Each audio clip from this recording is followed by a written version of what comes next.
memaparkan hasil diskusi kami mengenai topik 1, demonstrasi kontekstual pemahaman tentang peserta didik dan pembelajarannya. Adapun anggota kelompok 3 dari PPL SMA Negeri Palembang yaitu Muktisari, Resa Aprilia, Mutiara Delima, Rika Kamilia, Peggy Puspitasari. Kasus pertama, bayangkan jika Anda adalah seorang guru matematika di kelas 7. Saat ini Anda hendak menyampaikan materi mengenai matematika sosial, yakni mencari nilai rata-rata atau min, untuk memudahkan peserta didik dalam memahami pembelajaran. Anda mencoba untuk membuat urutan atau langkah-langkah yang perlu diikuti oleh peserta didik, agar dapat mencari nilai rata-rata pada sebuah soal. Anda meminta kepada peserta didik untuk mengerjakan soal yang Anda berikan. Hasilnya peserta didik mampu mengerjakan dengan benar. 1. Menurut Anda, apa yang membuat peserta didik mampu mengerjakan soal dengan baik pada percobaan kedua, tanpa melihat urutan atau langkah pengerjaan soal?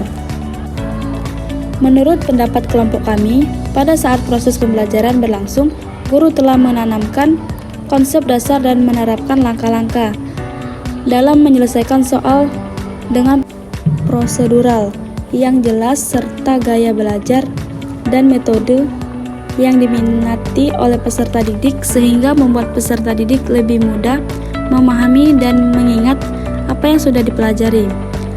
Hal ini selaras dengan teori belajar behavioristik yang dicetuskan oleh Pavlov yang menyatakan bahwa peserta didik diberikan stimulus secara terus-menerus untuk menjadi respon pada peserta didik. Anwar 2017 dibekali pengalaman dan langkah-langkah pengerjaan serta pemahaman konsep tentang penyelesaian masalah matematika tersebut yang membuat peserta didik bisa mengerjakan soal dengan baik pada percobaan kedua tanpa melihat urutan atau langkah pengerjaan soal.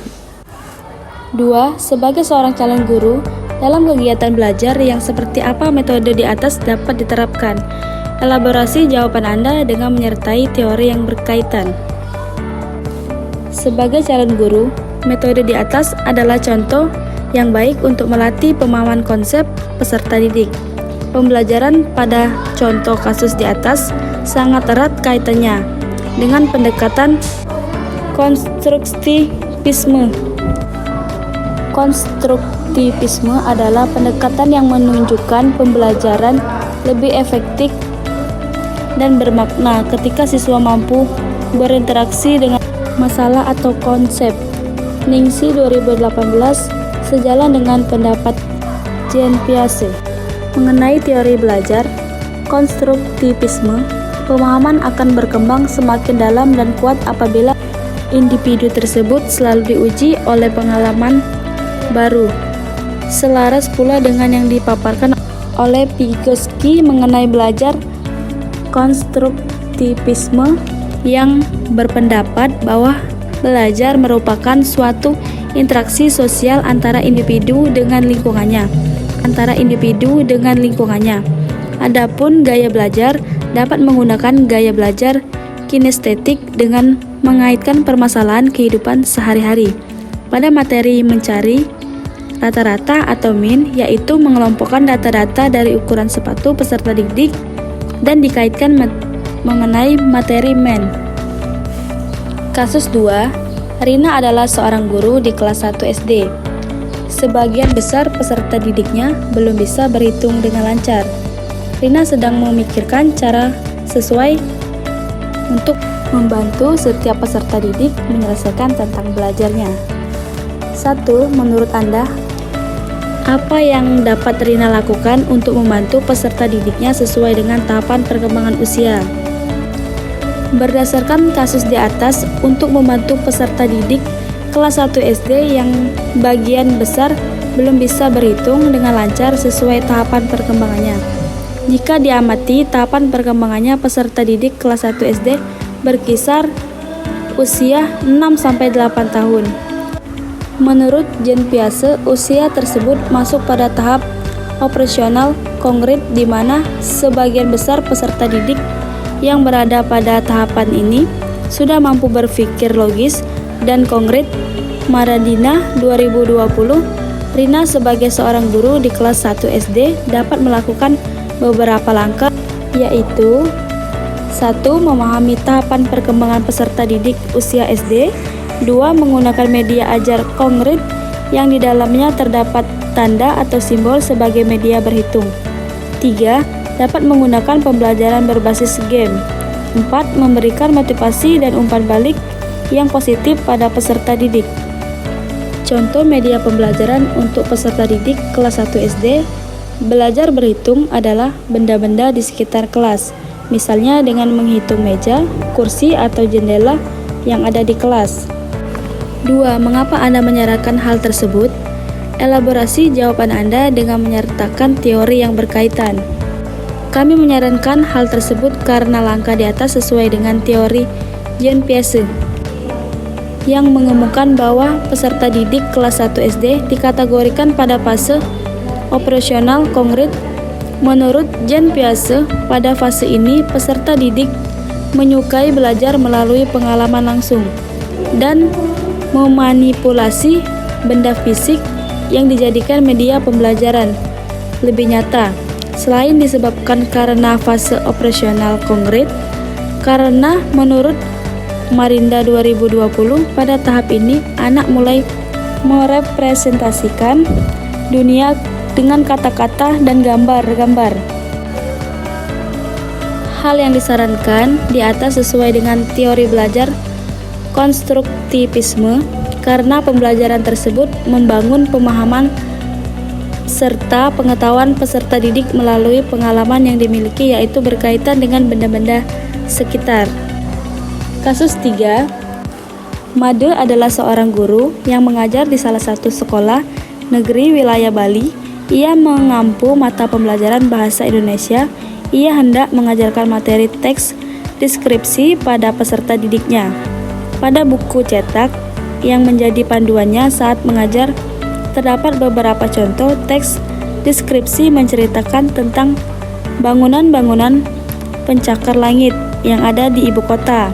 Dengan memperhatikan latar belakang setiap peserta didiknya, Made pun mencoba untuk memberikan contoh berbeda. Ia memberikan contoh teks deskripsi tentang pantai dan makanan khas di Bali. 1. Menurut Anda, apakah pertimbangan dan keputusan Made sudah sesuai? Mengapa demikian? Menurut kelompok kami, keputusan Made sudah sangat tepat dan sesuai, karena setiap peserta didik memiliki latar belakang yang berbeda-beda, dan Made sudah mempertimbangkan hal tersebut. Seperti halnya yang dicontohkan oleh Made, yaitu teks deskripsi tentang pantai dan makanan khas Bali, di mana hal tersebut sudah sangat dekat dengan kehidupan peserta didiknya, sehingga akan memudahkan peserta didik memahami materi yang diajarkan. Sejalan dengan pendapat Dewinti 2009 membuktikan bahwa strategi pembelajaran yang digunakan guru jika disesuaikan dengan kebutuhan siswa akan meningkatkan efektivitas belajar peserta didik. 2. Prinsip apa yang Made gunakan dalam kasus tersebut? Elaborasi jawaban Anda dengan menyertakan teori yang berkaitan.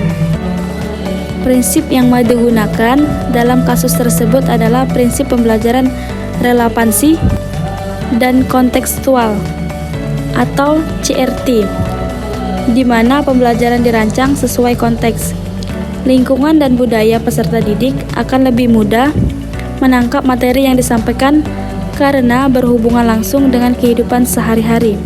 Prinsip-prinsip tersebut sesuai dengan teori pembelajaran konstruktivisme. Teori pembelajaran konstruktivisme memandang bahwa setiap individu dapat membangun pemahaman serta pengetahuan mereka sendiri melalui berbagai pengalaman yang telah dimilikinya. Tita 2019. Pada kasus 3 ini merupakan implementasi teori belajar konstruktivisme Made berusaha membangun pemahaman peserta didik melalui pengalaman yang memanfaatkan potensi pantai dan khas Bali dalam pembelajaran teks deskripsi sebagai bentuk makanan khas yang ada di Bali. Pembelajaran ini disebut pembelajaran local wisdom. Pembelajaran local wisdom merupakan suatu proses pembelajaran yang menjadikan suatu kearifan lokal sebagai bagian dari pembelajaran sehingga siswa mampu mengaitkan dengan kehidupannya sehari-hari. Pembelajaran dengan mengaitkan kearifan lokal dapat menumbuhkan rasa kepedulian terhadap lingkungan sekitar. Kaimudin 2019. Terima kasih telah mendengarkan dan menyaksikan video kami. Semoga bermanfaat. Wassalamualaikum warahmatullahi wabarakatuh.